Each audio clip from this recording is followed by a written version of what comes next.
Hey sports fans, it's Ross Greenstein and you are watching SchollyLife TV, the place to learn how to navigate your recruiting process. This is Q&A Friday. Today's question comes from George, father of Sam, a 17-year-old sprinter, and he writes, "Hi Ross, my son Sam is 17 and he's a junior in high school.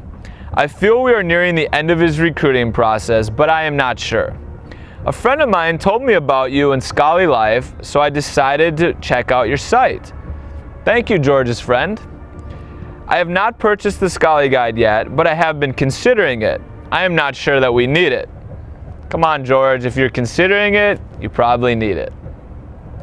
"My son has narrowed his list down to 4 schools, and we think that all 4 schools really want him, but we know other athletes that the coaches are also recruiting. The coaches have told us Sam is one of their top recruits, but I have no clue what that means.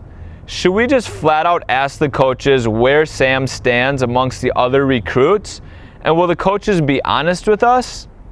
We have never been through the recruiting process and it's starting to get very stressful for our family. Any help you can provide would be greatly appreciated, George." George, thank you for the question. I suggest your family sits down and watches quarter 3 video 2, which discusses how to figure out your child's market value. In the video, I talk about how student athletes have to ask the college coaches about their market value throughout the entire recruiting process. The better relationship that Sam has with the college coaches, the more honest they will be with their answer about where Sam sits on their wish list. The toughest part about the recruiting process is that the coach's wish list can change daily. That's why it's very important that Sam is constantly asking the coaches, where do I stand on your wish list?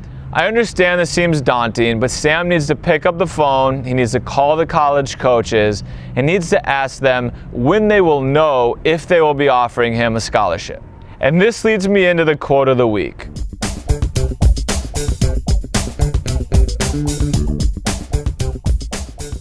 The most frustrating part of the recruiting process is not knowing where you stand on a coach's wish list. Often student athletes are scared to ask the college coaches where they stand on the wish list because they're scared that they're not as high on the list as they want. But not knowing where you stand is worse than being lower on the coach's wish list. Sometimes student athletes are scared to ask the coaches, where do I stand on your wish list, because of the fear of what the answer will be. This is a huge mistake. If you wait until the last minute to find out Sam's market value and he doesn't get one of his top 4 schools, it could be too late to go for options 5 through 10. They will have already given out all of their roster spots and scholarships, even though they would have loved to have Sam.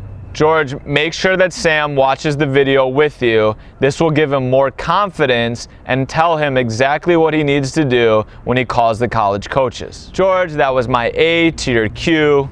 Now I'd love to hear from you. Have you had an experience with not knowing your market value? As always, these discussions take place below on SchollyLife TV. Stay on your game and keep pushing to find the right school on and off the field. There's a school out there for every student athlete that wants to play their sport in college. Thank you for watching, and I will catch you next time on SchollyLife TV.